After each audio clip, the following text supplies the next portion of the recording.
fiddle, maybe tire pressures. And the Supra, all eyes on him. 206, still building up the pace there.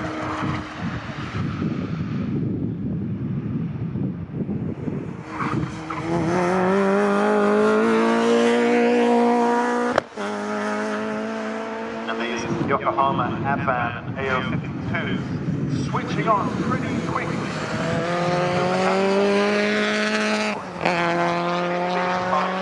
Come on song. Luke Capehorn with his headlights on, signaling that he's on a hot lap. He posts up a 136. Anyone else right now? Never mind that. Dan Buckingham 136.6. So now these lap times starting to get fighty.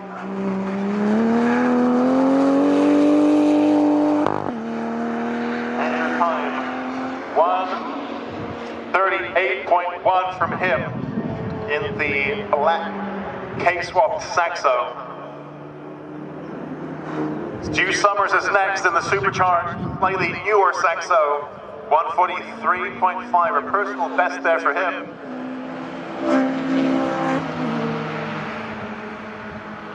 Neil Robson in the 218 car, 1:35.0, faster than anyone else on track right now.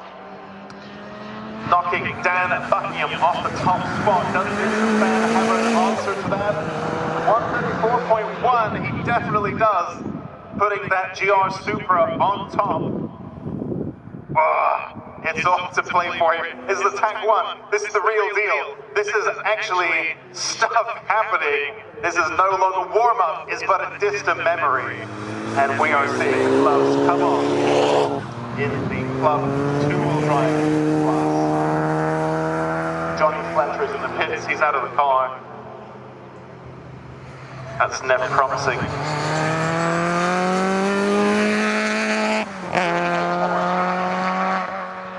What can he manage? 1:35.3 from Luke Capehorn.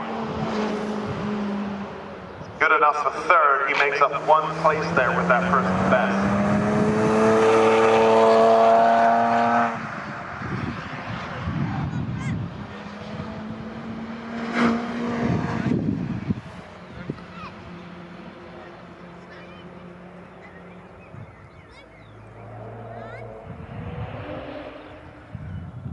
Andrew Kime and Dan Buckingham also coming into the pits there.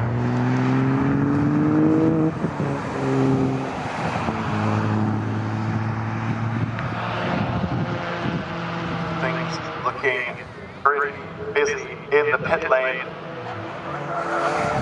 Tire pressures for Dan Buckingham. Cadwell.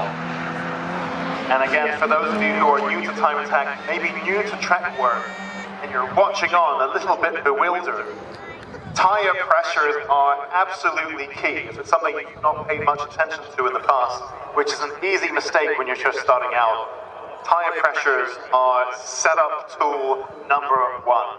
They can make or break the handling of your car, and you can change all the characteristics of your handling just through tire pressure. The tires are the only thing that connects your car to the road.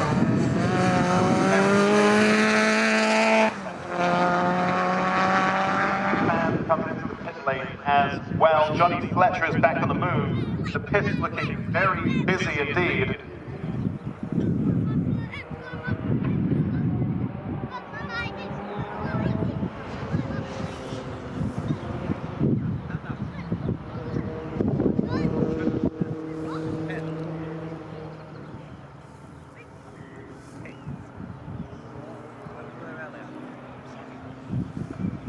Neil Robson perhaps consulting some data quickly, considering where he might be able to make up some time. He's 0.9 of a second behind Vincent Fan.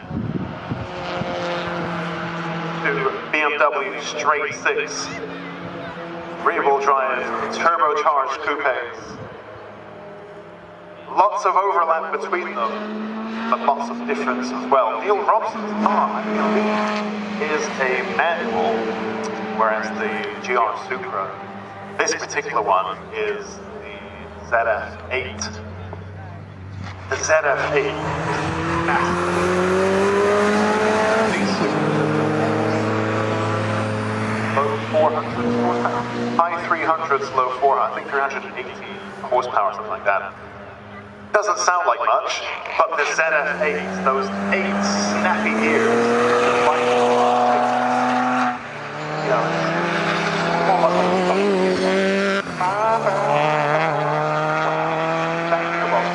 a massive amount of difference. So that ZF8 is a force to contend with. So let's see a lot of overlap between the machines of our two front runners.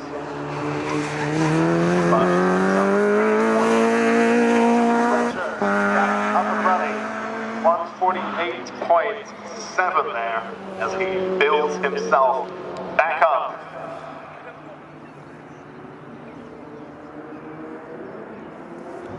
Neil Robson, 147.6.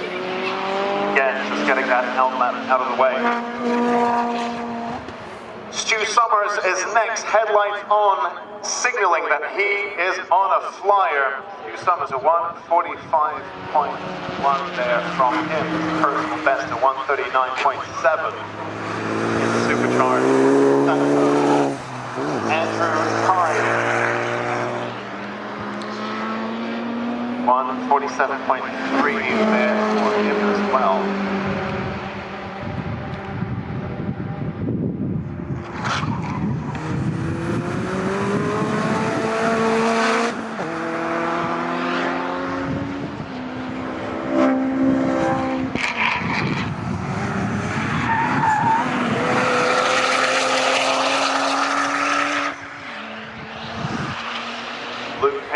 Heads onto the track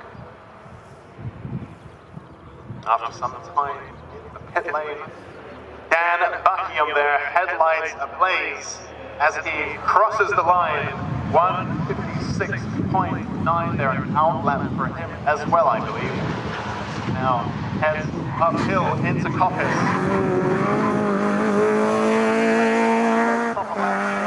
137.9, a personal best to Johnny Fletcher in the Astra G. It's good enough for 5th in Club 2-wheel drive.